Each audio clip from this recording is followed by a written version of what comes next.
우리 대구는 그래도 1단계에서 8명까지 모여서 그 함께 식사도 하고 교제를 할 수 있는데 지금 서울은 4단계가 되었다고 하더라고요. 그래서 2명까지만 모이고 참 안타까운 일들이 벌어졌습니다.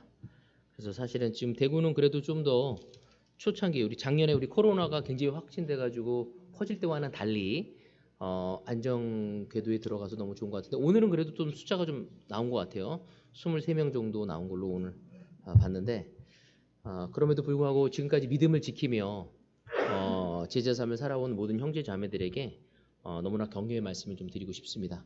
그리고 오늘 특별히 또 우리 대구는 형제 자매들이 이렇게 나눠서 예배를 드리는데 우리 자매분들이 오늘 꽤 많이 왔네요. 그래서 또 자리를 이렇게 함께 해주셔서 너무나 감사합니다.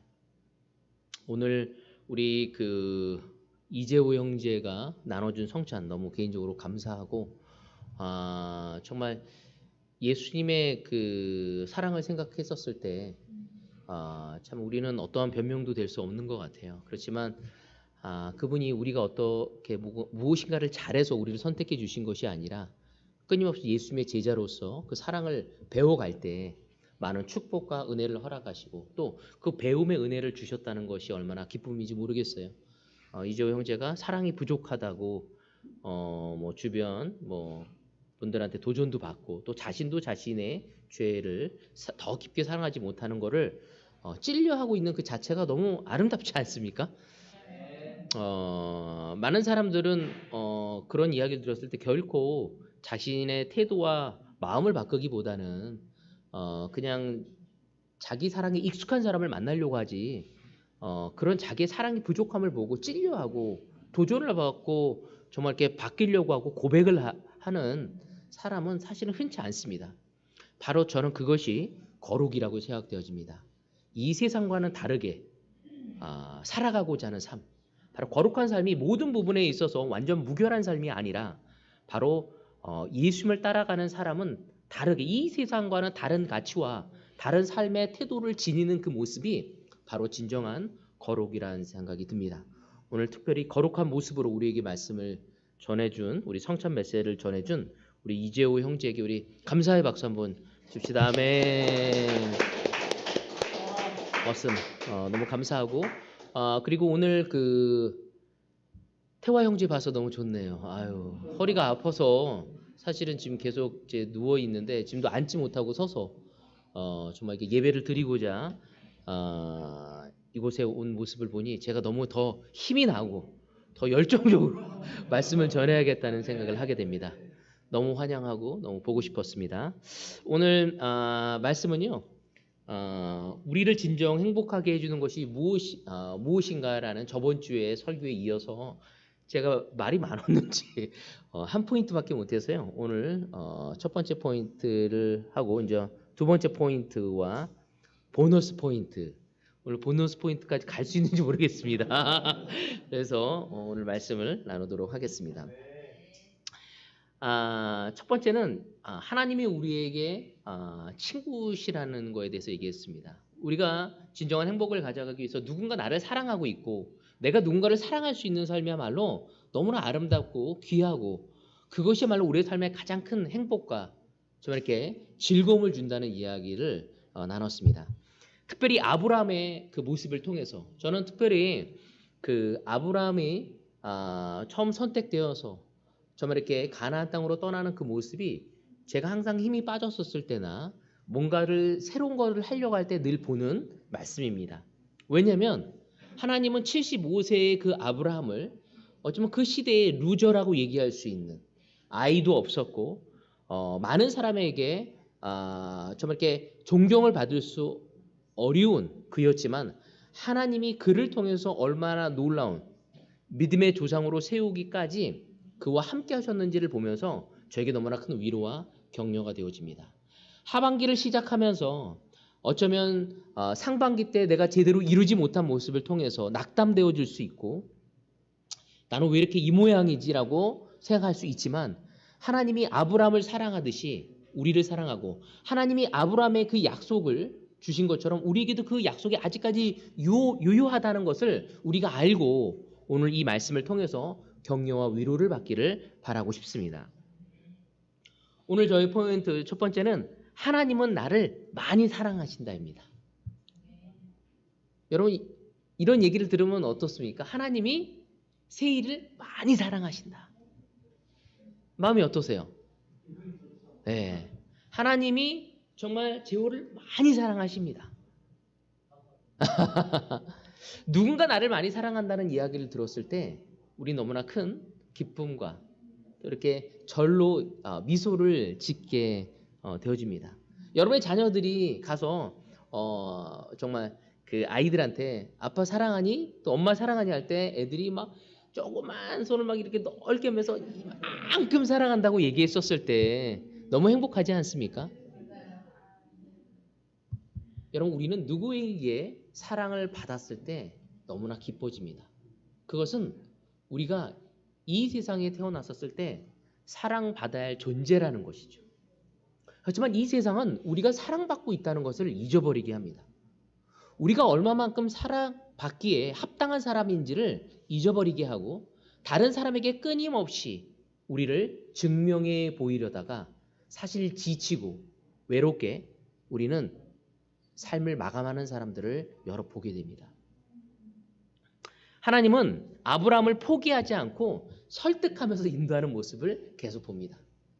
창세기 15장에서도 그가 너무나 많은 부를 가졌는데도 불구하고 그는 루저라는 것을 떨쳐버릴 수가 없었습니다. 왜? 자녀가 없었기 때문에.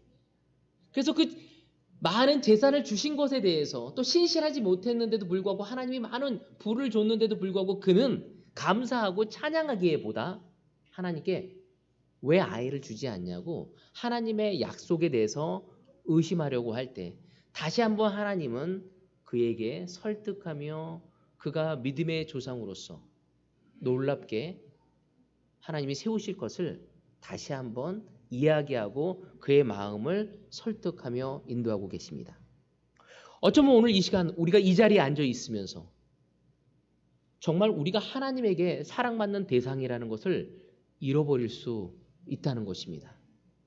때로는 나의 죄로 인해서 내가 갖고 있는 주변 상황들을 통해서 하나님이 아직도 나를 통해 이 땅에 하나님의 큰 뜻을 이루실 것을 잃어버릴 수 있다는 것입니다. 그렇지만 하나님은 아브라함을 포기하지 않고 설득하고 인도하며 사랑하셨듯이 오늘 이 시간 바로 수영 형제를 또 안희 자매를 또 우리 정준호 형제를 그렇게 바라보고 있음을 우리는 알아야 합니다. 함께 마가복음 1장을 보면서 그분이 우리를 얼마만큼 사랑하시는지를 살펴볼 수 있도록 합시다. 마가복음 1장 40절에서 42절입니다. 나병 환자 한 사람이 예수께로 와서 그 앞에 무릎을 꿇고 간청하였다. 선생님께서 하고자 하시면 나를 깨끗하게 해 주실 수 있습니다. 굉장한 용기였죠. 왜 그 당시만 하더라도 이 나병 환자, 이 문둥병자는 서로 사회에 발을 붙일 수 없는 존재였습니다. 하지만 그는 너무나 낫고자 하는 간절한 마음으로 예수 앞에 무릎을 꿇고 이야기합니다. 나를 깨끗하게 해달라고 부탁을 드립니다. 예수께서 그를 불쌍히 여기시고 손을 내밀어 그에게 대시고 말씀하셨다. 그렇게 해주마. 깨끗하게 되어라. 곧 나병이 그에게서 떠났고 그는 깨끗하게 되었다. 문둥병자에게 손을 대셨다. 아멘. 사실 이 나병 환자는 종교적으로 사회적으로 거부받는 사람들이었습니다. 그래서 여러분이 레위기 13장 14장을 보면은 그들이 부정한 자였기 때문에 함께 할 수 없음을 볼 수 있습니다. 특별히 유대인 사회에서는 더더욱 그들은 환영받지 못한 존재였죠. 그래서 그들은 조금이나마 그 사회로 들어가기 위해서는 안전거리를 확보하기 위해서 바로 자신이 더러운 자라는 것을 외쳐야 했고 사람들은 그가 오지 못하게 돌을 던지며 거리를 유지했던 것이 그들의 존재였습니다. 얼마만큼 상처되고 아픔이 있고 외롭고 그 병으로 인해서 육체적인 고통도 있겠지만 감정적인 고통, 그것은 이루 말로 표현할 수 없을 거라고 생각되어집니다. 여러분 이처럼 오늘 우리는 그런 육체적인 나병 환자는 아니었지만 우리가 영적인 나병 환자였음을 우리는 기억해야 할 것입니다. 죄는 우리를 문둥병처럼 치명적이고 모든 것으로부터 외롭게 만들고 다른 사람과 더 가까이 할 수 없는 상황에 우리를 이르게 됩니다. 여러분 너무나 안타까운 것은 저번 주가 한 2주 전에도 제가 제 아들로부터 이야기를 들었습니다. 한 친구가 정말 고등학생이었는데 공부하다가 사라져 버렸어. 그것도 다름 아닌 분당이었습니다. 여러분 우리가 그 새마을 거기 연수원에서 리트리트 한 적 있잖아요. 그 산속에서 자살을 한 거였어요. 왜냐면 자기 자신을 사랑하기 힘들었고 자기 자신을 다른 사람에게 보이기 어려웠던 거였죠. 왜? 공부라는 것이 무엇인지 모르겠습니다. 21세기를 살아가는 이 대한민국 땅에서는 그 자신을 열등의식에 살아갈 수밖에 없게 만들었죠. 누군가에게는 너무나 사랑받아야 하고 누군가에게는 너무나 귀중한 존재였지만 그가 자신의 삶을 이어갈 수 있는 동기부여가 안 됐던 것입니다. 여러분 예수님의 치유의 손길이 우리에게도 오지 않았다면 우리 또한 이 세상을 살아갈 때 그런 마음으로 살아가지 않았을까? 진정한 삶의 회복이 예수님을 통해서 우리는 이루어졌습니다. 죄라는 문둥병에서 해방되어질 수 있었던 것입니다. 우리의 힘만으로는 우리의 정신적인, 우리의 감정적인, 우리의 내적인, 영적인 죄를 해결할 수 없는 거죠.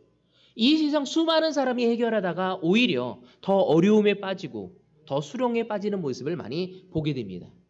그렇지만 예수님을 통해서 우리는 죄를 깨닫고 구원을 이룰 수 있는 은혜와 축복을 받았기에 오늘 이 자리에 있습니다. 바로 여기 나온 나병 환자 역시도 예수님 앞에 겸손과 용기를 가지고 나왔었을 때 그가 치유받는 장면이 나와 있습니다. 여러분 소름 끼치는 전염이 될 수 있는 그 질병 눈으로 보더라도 정말 가까이 할 수 없는 그 친구에게 예수님은 치유의 선언을 앞서서 무엇을 먼저 하냐면 예수님이 먼저 그에게 감정적인 터치를 하는 모습을 볼 수 있습니다. 이렇듯 우리의 내적인 문둥병에 있었을 때 예수님은 감정적으로 우리에게 와서 터치를 하시고 그 다음에 치유의 역사도 보여주신 분이 우리의 하나님이십니다. 여러분 이 세상 많은 사람은 자신을 보여주길 어려워합니다. 이 세상 많은 사람은 누군가로부터 외면당하고 거부당할까 봐의 두려움이 있습니다. 왜? 나의 죄로 인해서. 나의 잘나지 못한 모습 때문에.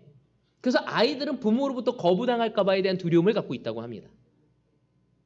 나의 이 모든 내면을 다 보여주면 부모님이 나를 사랑하지 않을 것 같은 두려움이 있어서 위선 속에 살아가죠.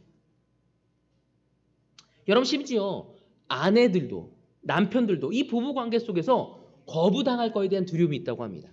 근데 재밌는 건 20세기가 들어오면서 그전 19세기까지는 거의 대부분이 여자들이 남편으로부터 거부당할까 봐에 대한 두려움이 많았대요. 근데 20세기에 들어오기 시작하면서요. 이게 남편들에게도 엄청나게 생긴 두려움이라고 합니다. 우리 혹시 정준호 형 혹시 그런 두려움 가지고 있지는 않습니까? 내 배우자에게 내가 거부당할까에 대한 두려움. 그 이유는 나로 죄로 인해서 내가 내 죄에 대한 수치감, 수치스러움.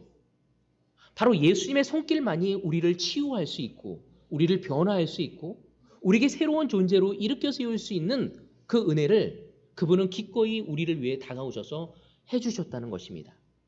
바로 거기에서부터 그 나병 환자를 사랑하는 모습을 통해 우리에게 보여주고자 하는 건 21세기 오늘 7월 11일 날 우리에게 알려주고자 하는 것은 태화야 내가 너를 이만큼 사랑한다. 바로 예수님의 자비가 그 권위 있는 율법보다 우위에 있다는 것을 보여주고 있는 것입니다.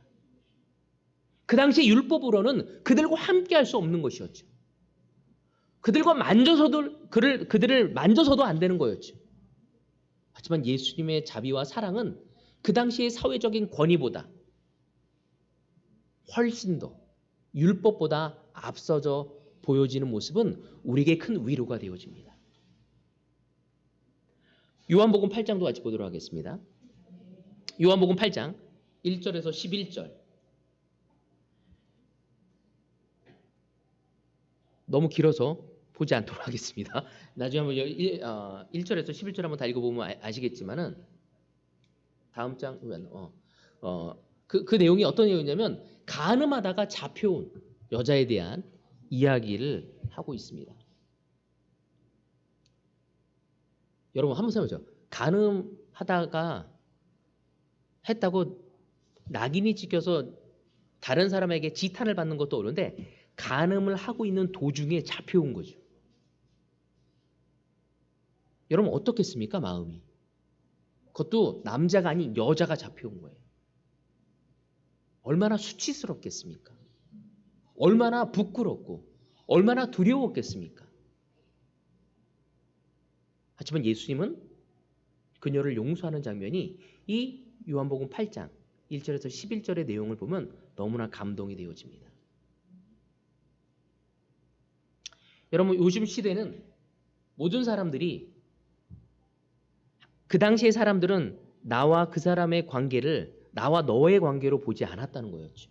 나와 죄인으로 보고 나와 그것으로 바라보고 있다는 것입니다. 제가 굉장히 그 유대인의 철학자 중에 되게 좋아하는 게 마틴 부버라는 사람이 있습니다. 그 사람이 관계 중심적인 철학을 이야기한 사람인데 그 사람의 책을 한번 예전에 본 적이 있었는데 그 내용이 무엇이냐면 이 시대의 많은 사람들이 나와 다른 사람의 관계를 나와 너의 인격적인 관계로 보지 않고 나와 그것으로 보고 있다는 것입니다. 바로 그러기에 사람들은 사람의 관계가 무엇이냐면 자기의 목적을 달성하기 위한 사람으로 만나고 이용하고 또한 버리는 관계가 오늘의 관계라는 거죠. 그래서 우리는 관계를 가질 때 내가 버림당하지 않고 이용당하지 않기 위해서 굉장히 조심스러워하려고 하고 있습니다. 그 사람의 이야기가 너무 실감났어요. 하나님을 알지 못하는 예수님의 제자도 아닌 그가 이야기를 이 사회의 정의를 그렇게 하고 있는 거죠. 이 세상 많은 사람은 관계를 맺을 때 나에게 도움이 되는지 되지 않은지에 대해서 보고 있습니다. 하지만 예수님은 우리를 바라볼 때 그분의 목적과 그분의 목표와 그분의 욕망의 달성을 위해서 우리를 만나는 것이 아니라 우리를 단지 그냥 사랑하기 위한 것이죠. 우리가 사랑할 만한 무엇인가를 그에게 드렸기 때문이 아니라 그냥 우리를 사랑하기 위해서 우리와 관계를 맺고 있다는 것입니다. 우리는 그리스도인으로서 우리가 서로 관계를 가질 때 나와 너의 그런 인격적인 관계로서 서로의 존재를 받아들이고 서로를 사랑할 수 있고 그러한 교제의 관계를 가져갈 수 있을 수 있어야 합니다. 예수님은 그녀가 범한 잘못보다 그녀 자신이 훨씬 소중한 존재라는 것을 이 요한복음 8장 1절에서 11절을 통해 우리에게 이야기하고 싶습니다. 하나님이 나를 생각할 때 어떻게 생각할 건지 바로 우리 재호 형제가 오늘 제 성전할 때 나눴는데 제가 몇 년이나 된 오래된 그리스도인인데도 불구하고 아직까지 이 부분이 바뀌지 않은 부분에 대해서 여러분 어쩌면 우리는 재호 형제처럼 우리도 똑같이 우리 자신에 대해서 그렇게 생각할 겁니다. 왜 아직까지 나는 음란한 거에 약하지? 나는 왜 아직까지 다른 사람들을 사랑하는 데에 약하지? 나는 아직까지 이 세상에 돈의 욕심이 이렇게 많지? 가져도 만족하지 못하고 더 큰 거, 더 화려하게 갖고 싶어 하지? 왜 나는 다른 사람을 미워하고 시기하고 질투하지? 여러분 이 세상에는 죄가 난무하고 있고 그 죄가 우리를 지배하려고 하고 있고 달콤한 유혹으로 타당성으로 그렇게 살아도 된다는 것을 설득하고자 하는 것이 이 세상의 삶입니다. 바로 그러기에 예수의 눈으로 우리를 바라보고 예수의 눈으로 서로를 바라보지 않는다면 우리는 결코 사랑하기가 어렵습니다. 바로 이 요한복음의 8장에 나와 있는 이 내용은 예수님이 그 시대의 율법적인 하나님을 사랑한다고 하고 선민사상, 하나님에게 선택된 백성이라고 얘기한 그들이 죄에 대해서 어떻게 바라보고 있었고 예수님은 그 죄에 대해서 어떻게 바라보고 어떻게 해결하기 원한지를 이야기하고 있습니다. 가장 큰 키는 죄는 미워하시지만 우리의 존재를 얼마나 사랑하시는지에 대해서 이야기하시고 여기에 제가 가장 그 8장에서 가장 그 제 마음속에 와닿는 게 뭐냐면 11절이에요. 그 여자가 대답하였다. 주님, 한 사람도 없습니다. 정죄한 사람이 한 사람도 없다는 거죠. 그때 예수께서 말씀하셨다. 나도 너를 정죄하지 않는다. 가서 이제부터 다시는 죄를 짓지 말아라. 예수님은 그를 소중한 존재로 세워줬을 뿐만 아니라 그에게 새로운 시작을 허락하신 거죠. 여러분, 우리에게 죄의 용서는 하나님의 큰 은혜의 한 부분입니다. 더 큰 것은 우리에게 새로움을 주셨다는 겁니다. 죄의 용서뿐만 아니라 새로운 삶을 우리에게 허락하신 거죠. 오늘 이 시간 하나님이 아브라함을 설득하셨듯이 오늘 이 시간 하나님은 우리 수용 형제를 설득하고 싶어 하는 거죠. 수용아, 내가 너를 사랑한다. 너의 이기심을, 너의 교만함을 포기하지 않고 이 새로운 삶을 살기를 원한다고. 저는 이 요한복음 8장을 보면서 너무나 하나님께 감사했습니다. 저는 목회자이고 예수님의 사랑 때문에 예수님의 제자가 되었지만 아직도 내 사랑하는 사람들에게 상처를 주고 내 이기심으로 주변 사람에게 좌절을 주고 내 욕심과 내 질투심이 저를 괴롭힐 때가 너무나 많습니다. 그렇지만 하나님은 그런 나를 사랑하신다고 이야기하고 내가 너를 통해 하고자 하는 일이 있다는 것을 지금까지 하나님의 말씀을 통해 계속 저를 설득하고 제 마음에 격려와 위로를 주십니다. 마태복음 14장 13절에서 14절입니다. 예수께서 그 말씀을 들으시고 거기에서 배를 타고 따로 외딴 곳으로 물러가셨다. 이 소문이 퍼지니 무리가 여러 동네에서 몰려 나와서 걸어서 예수를 따라왔다. 예수께서 배에서 내려서 큰 무리를 보시고 그들을 불쌍히 여기시고 그들 가운데서 앉는 사람들을 고쳐 주셨다. 여러분, 이건 너무나 잘 아시다시피 예수님이 한적한 곳을 찾으셨습니다. 그 이유는 뭐냐면 휴식을 하기 위해서였어요. 몸도 피곤하셨고 육체적인 몸도 피곤했지만 더욱은 감정적인 어려운 시간이었죠. 왜? 예수님에게서 가장 특별한 세례 요한이라는 그 사촌이 예수님을 유일하게 하나님의 아들로 보고 그를 존경했던 그 세례 요한이 죽었다는 소식을 듣게 된 것입니다. 얼마나 힘들겠습니까? 유일하게 예수님을 인정했던 분이었죠. 근데 그 사람이 죽었다는 이야기를 들었었을 때 그는 감정적으로 너무 힘들었던 거였죠. 그래서 마음의 안정을 찾기 위해 또한 애도의 눈물을 흘리기 위해 하나님께 기도하고 싶어서 외딴 곳으로 가셨습니다. 그러나 예수님은 그곳에서 쉴 수가 없었습니다. 왜? 수많은 사람이 예수님을 어디로 가는 걸 보고 예수님에게 요구하게, 다시 말해서 예수님을 인격적인 관계를 가지려는 것이 아니라 예수님에게 무언가를 요구하기 위해서, 예수님을 위로하고 격려하기 위한 것이 아니라 바로 예수님에게 자신의 뜻을 관찰시키기 위해서, 부탁하기 위해서 수많은 사람이 예수님에게 가게 된 거죠. 여러분, 예수님이 그들을 모았었을 때 성경은 그들을 불쌍히 여기시고 그들의 필요를 채워주셨다고 하지만 여러분 한번 생각해 보십시오. 상황이가 너무 지쳤어. 열심히 진짜 건물 추진위원회에서 회사에서 너무 지쳤어. 진짜 3명의 자녀들에게 너무 진이 다 빼졌어. 근데 앞집에 사는 태화 형제가 와서 상황아, 너 왜 이렇게 지친 척하니? 너 왜 나하고 안 놀아주는 거야? 내가 얼마만큼 허리가 아프고 힘든지 아니? 그러면 상황이가 어떻게 할까요? 아, 너무 불쌍하구나. 내가 도와줘야지. 그런 마음보다는 화가 확 나지 않습니까?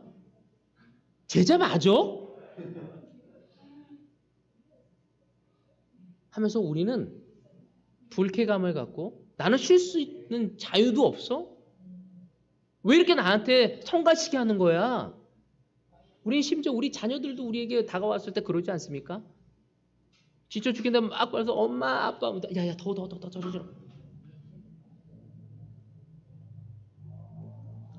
여러분, 우리는 눈에 넣어도 아프지 않다는 우리 아이들도 그렇습니다. 근데 우리의 형제 자매들이 우리 주변에서 우리가 끊임없이 요구하면 얼마나 힘들겠습니까? 하지만 예수님은 가장 힘들고 어려운 시간에도 그들을 보며 화를 내기는커녕 이기적이라고 그들을 도전 주고 야단치기보다는 예수님은 그들을 사랑하십니다. 여러분, 우리 하나님은 바로 그런 분이고 그런 하나님이 우리와 함께 하시려고 합니다. 때로는 제가 기도할 때 하나님한테 이런 느낌을 받습니다. 제가 어떤 책을 봤더니 하나님께 기도할 때는 찬양과 감사의 기도만 해야 하고 무엇인가를 부탁하는 기도는 이기적인 기도래요. 우리는 하나님의 종이지 하나님을 무슨 그 램프의 지니처럼 무엇을 시키는 우리가 주인이 되는 게 아니라고. 하나님 저에게 이거를 주십시오. 하나님 이거를 고쳐주십시오. 이거를 허락하십시오. 그 기도는 하나님께 명령하는 거라. 그 얘기를 들으면서 진짜 맞는 얘기인 것 같다. 근데 내가 기도해 보니까 주로 이거 해주십시오. 이런 기도 굉장히 많은데 그분의 그 책의 내용은 뭐였냐면 그냥 당신 뜻대로 되게 하소서. 그래서 제가 때로는 하나님께 기도할 때 죄책감이 올 때 있어. 제 기도가 하나님 이거 했어요, 저거 했어요, 이것도 만들어주고 저것도 막 하면서 하나님이 진짜 지치시겠다. 내 기도 들으시면서 얼마나 징징거리는 걸로 모실까. 근데 그거는 성경의 하나님이 아니시죠. 우리 하나님은 내가 아무리 징징거려도 너무나 사랑스럽죠. 오늘 시간 하나님은 여러분이 아무리 징징대도 사랑하십니다. 그리고 너무나 아끼십니다. 우리가 얼마나 특별한 존재인지를 우리는 기억해야 합니다. 자신의 육체적인 필요와 감정적인 필요도 내려놓고 우리의 필요를 채워주고자 하시는 분이 우리의 주님이시라는 것을 여러분 기억해야 합니다. 때로는 하나님의 사랑을 마치 나의 관점에서 바라볼 때 내 스스로 나에게 지치고 나에 대한 포기하고자 하는 마음이 하나님도 나를 그렇게 볼 거라고 착각할 때가 있다는 거죠. 하지만 우리 하나님은 그런 분이 아니십니다. 요한복음 19장 25절에서 27절. 그런데 예수의 십자가 곁에는 예수의 어머니와 이모의 글로바의 아내 마리아와 막달라 사람 마리아가 서 있었다. 예수께서는 자기 어머니와 그 곁에 서 있는 사랑하는 제자를 보시고 어머니에게 어머니, 이 사람이 어머니의 아들입니다 하고 말씀하시고 그 다음에 제자에게는 자, 이분이 내 어머니시다 하고 말씀하셨다. 그때부터 그 제자는 그를 자기 집으로 모셨다. 아멘. 예수님은 지금 생사의 기로에 서셨습니다. 너무나 아픈 시간을 십자가의 고통이 가장 처절하고 고통스러운 그 죽임을 당하고 있는 그 시점에도 바로 자신의 어머니 마리아와 자신의 제자인 그 요한의 필요를 채우고 계십니다. 여러분 얼마나 놀랍습니까? 하나님이 우리를 얼마나 사랑하냐면 그의 독생자 아들을 허락했을 뿐만 아니라 그 독생자 아들까지도 자유의지가 계셨는데 기꺼이 자신의 고통 속에서도 우리를 사랑하십니다. 여러분 우리는 정말로 자존감이 높아져야 하고 이 세상에 우리를 판단하고 우리를 손가락질하고 판단되어진 것을 기억하는 것이 아니라 예수님에게 하나님에게 우리가 어떠한 존재를 기억하는 것이 너무나 필요한 것입니다. 로마서 5장 8절에 보면 우리가 아직 죄인이었을 때 그리스도께서 우리를 위하여 죽으셨습니다. 이리하여 하나님께서는 우리에 대한 자기의 사랑을 실증하셨습니다.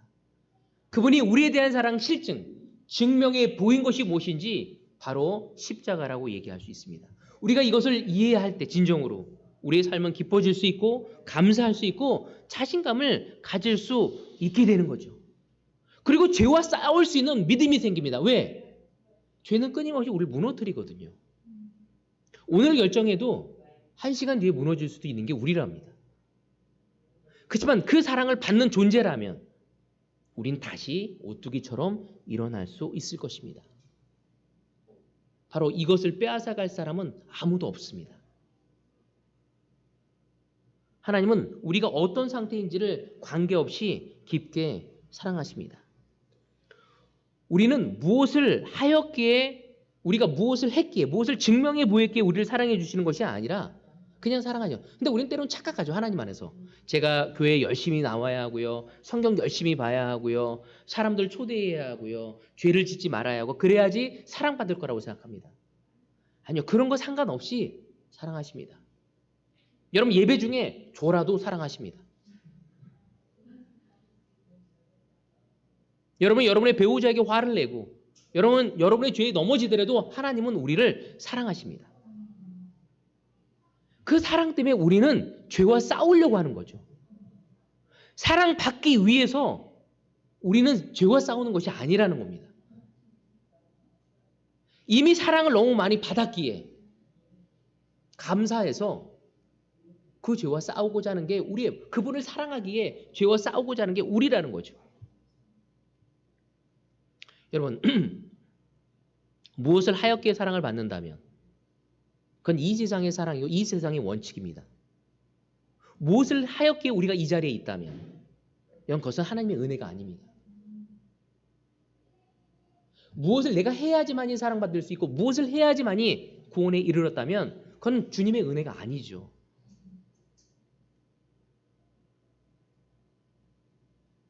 제후가 이기주역이어도 제후가 사랑이 부족해도 그냥 제후는 하나님에게 사랑받는 존재입니다. 우리가 능력이 부족하고 늘 불안해하고 다른 사람에게 그 검증해 보이려고 노력하고 아둥바둥했던 내가 왜 이러지? 이거 다 보여주면 사람들이 실망하지 않을까? 그래도 하나님은 우리를 사랑하세요. 그것이 성경이 우리에게 쓰여진 거예요. 그래서 이 성경은 하나님이 우리에 대한 러브레터입니다. 제가 늘 성경을 볼 때마다 요즘에 제가 여러분과 베드로 전후서를 가르치기 위해서 콰이탐을 하고 또 공부하고 있는데 베드로 전후서를 보면서 저는 볼 때마다 눈물이 납니다. 제 마음에서 너무 감사해.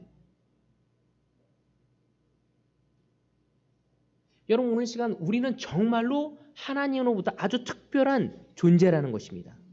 우리가 잘났기 때문이 아니라 그냥 우리를 사랑하기로 결정하신 것입니다. 하나님의 은혜와 사랑으로 우리는 이 자리에 앉을 수 있게 된 것이죠. 여러분 바로 그것이 복음입니다. 그 복음을 그래서 우리는 나와서 나눌 수 있어야죠. 내가 얼마만큼 사랑을 받고 있는지. 야, 너도 사랑받을 수 있어. 너도 은혜 받을 수 있어.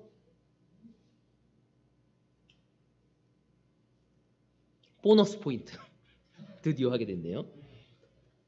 여러분 보너스 포인트 뭐냐면 그 사랑 속에서 여러분이 한 가지 생각할 게 뭐냐면 우리는 내가 가진 것을 보는가 아니면 하나님을 보고 있습니까? 저는 이 포인트가 너무 마음에 들었어요. 요즘에 저에게 굉장히 많은 생각하거든요. 내가 가진 것을 보고 있는지 아니면 하나님을 보고 있습니다. 여러분을 신바람 나게 하는 게 무엇입니까? 은행 잔고입니까? 여러분 신바람 나는 게 부동산이 오르는 겁니까? 여러분을 신바람하게 만드는 것이 여러분의 주식. 요즘에 뉴스를 보면 너무나 많은 사람이 앱을 본대요. 주식 앱을. 너무 많은 사람들이 너도 나도 주식을 한대요. 그래서 젊은 애 20대부터 시작해서 나이 80세까지 공통적으로 같은 앱을 보며 아침에 와 올랐네, 점심에 떨어졌네, 저녁에 올랐네 끊임없이 일어나자마자 보는 게 뭐냐면 그 앱이라고 하더라고요. 여러분 무엇을 보고 기뻐하고 만족하며 행복하십니까? 여러분의 외모입니까? 와 진짜 잘났어. 현빈의 얼굴이네. 여러분 무엇을 보고 행복해하고 무엇을 보고 즐거워하고 있고 무엇을 통해 안정감을 느끼십니까?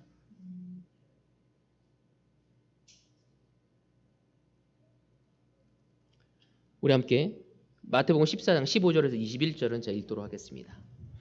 저녁 때가 되니 제자들이 예수께 다가와서 말하였다. 여기는 빈들이고 날도 이미 저물었다. 그러니 무리를 내쳐 보내어 제각기 먹을 것을 사 먹게 마을로 보내시는 것이 좋겠습니다. 예수께서 그들에게 말씀하셨다. 그들이 물러갈 필요 없다. 너희가 그들에게 먹을 것을 주어라. 제자들이 예수께 말하였다. 우리에게 있는 것이라고는 빵 5개와 물고기 2마리밖에 없습니다. 이때 예수께서 말씀하셨다. 그것들을 이리로 가져오너라. 그리고 예수께서 무리를 풀밭에 앉게 하시고 나서 빵 5개와 물고기 2마리를 두고 하늘을 우러러보시고 축복 기도를 드리신 다음에 떼어서 제자들에게 주시니 제자들이 이를 무리에게 나누어 줬다. 그들은 모두 배불리 먹었다. 남은 부스러기를 모으니 12광주리에 가득 찼다. 먹은 사람은 여자들과 어린아이들 외에 어른 남자만도 5,000명쯤 되었다. 오병이어의 기적에 대해서 이야기를 하고 있습니다. 여러분, 우리는 가지고 있는 것을 너무나 의존합니다. 우리의 건강, 우리의 돈, 우리의 직장, 우리의 주식, 상한가 치는 거. 우와, 오늘 상한가 쳤어. 여러분, 가진 것이 없어서 그래서 우리는 불안해지고 감사하지도 못하고 부정적으로 됩니다. 더 좋은 대학교, 더 좋은 평판을 얻기 위해서. 서울대 나온 사람, 지방대 나온 사람, 아직 아예 대학을 안 나온 사람, 이 세상 사람들은 다르게 바라봅니다. 그들이 가지고 있는 것이 마치 그들의 인격으로 바라보게 되는 거죠. 그러기에 자신이 갖고 있지 않게 더더욱 열등의식을 갖게 되죠. 제가 사업을 하는 사람들을 보면 꼭 사업을 하는 사람은 좋은 차를 뽑더라고요. 계약을 하러 갈 때 T코를 이렇게 무시하려는 게 아니라 T코를 가면은 별로 대우를 안 해준대요. 내가 어떤 형제한테 들었는데 호텔에 갔는데 경차를 타고 갔더니 거기 벨보이죠. 거기 그 발레 파킹하는 요원도 굉장히 불친절했다고 그러더라고요. 저쪽 가서 갖다 대라고. 여러분, 오늘 시간 이 세상 사람들은 가진 것에 의해서 만족하고 자신감을 갖고 없을 때 불안해하고 열등의식을 갖다 보니까 나뿐만 아니라 다른 사람도 그렇게 모든 것을 바라보고 평가하고 있는 것입니다. 여러분, 예수님의 제자들이 예수님이 바라보는 것을 보았다면 부정적이지 않을 것입니다. 저는 요즘에 저에게 끊임없이 설득하고자 하는 것이 뭐냐면 예수님이 바라보고자 하는 것을 바라봐야 한다는 거죠. 오늘 여러분이 자녀 양육을 할 때 무엇을 바라보고 있습니까? 여러분의 부부관계를 바라볼 때 무엇을 바라보고 있습니까? 예수님이 바라보는 것을 보고 있습니까? 아니면 여러분의 눈에 보이는 것만 바라보고 평가하고 있습니까? 이제 더 이상 우리가 가진 것에 대해 포커스하는 것이 아니라 감사하는 마음을 가지고 예수님께서 바라보고 계시는 하나님이 주고자 하는 것을 바라볼 때 우리의 삶은 풍성해질 수 있는 것입니다. 그래서 어느 목사님이 이런 말씀을 하셨더라고요. 우리는 좋아하는 것과 원하는 것을 구분할 줄 알아야 한다고. 원하는 것은 얻었을 때 별로 만족감을 못 얻습니다. 왜? 다른 사람하고 비교해서 다른 사람이 다 갖고 있는 거 얻어서 나한테 필요한 것처럼 느껴지는 건 원하는 거죠. 그래서 그 만족감은 되게 짧습니다. 근데 내가 좋아하는 것은 그것이 오래 가는 거죠. 계속적으로. 근데 많은 사람이 자기가 좋아하는 게 뭔지를 몰라. 왜? 항상 남들을 보고 살았기 때문에. 오늘 예수님은 내가 좋아하는 것, 그리고 하나님이 원하는 것을 바라보며 가기를 원하고 있습니다. 하나님이 죄인들을 사랑하신다는 것은 너무나 놀라운 일입니다. 여러분 누구를 사랑하십니까? 우리 한상호 형제는 누굴 사랑하죠? 네. 정말 아이들을 사랑하십니까? 사랑합니다. 여러분 아이들도 내 말에 안 들었을 때는 사랑하기 어렵습니다. 내가 내 배우자를 사랑한다지만 내 배우자가 내 마음을 자극하고 그들 사랑하기 어렵습니다. 여러분 사랑스럽지 내 눈에 사랑스럽지 못한 부분을 사랑하기가 어렵습니다. 근데 하나님은 사랑스럽지 못한 우리를 사랑하십니다. 우리는 사랑하는 거 뭐냐면 사랑받을 만한 무엇이 있기 때문에 사랑할 때가 많습니다. 사랑받을 만한 무엇인가를 나에게 주지 않을 때 사랑하는 거 어렵습니다. 우리 가운데 사랑이 가장 진짜 많은 우리 강세희 형제한테 물어보고 싶어요. 어떤 사람을 사랑합니까? 맞아요. 너무 솔직하게 얘기했어요. 우리 가운데 사랑이 너무 많은 세희도 사랑의 대명사인 우리 강세희 형제도 뭐라고 이야기하는지 나를 사랑해주는 사람을 사랑하고 싶다. 나에게 매력을 주는 사람에게 사랑하고 싶어. 우리의 하나님은 우리가 하나님을 사랑받을 수 있는 그런 매력과 무엇인가를 끌어낼 만한 것이 없는데도 불구하고 우리를 사랑하십니다. 여러분 그분의 사랑을 의지하고 그분의 사랑을 신뢰하고 그분의 사랑과 함께 여러분의 인생을 만들어갈 수 있는 여러분이 되어지길 원합니다. 그때 우리의 삶은 보다 더 깊어질 거고 더 깊게 안정감을 갖게 될 것이고 더 깊게 우리의 삶을 도전적으로 용기 있게 앞으로 나갈 수 있으리라 저는 믿습니다. 오늘 말씀을 여기서 마치도록 하겠습니다.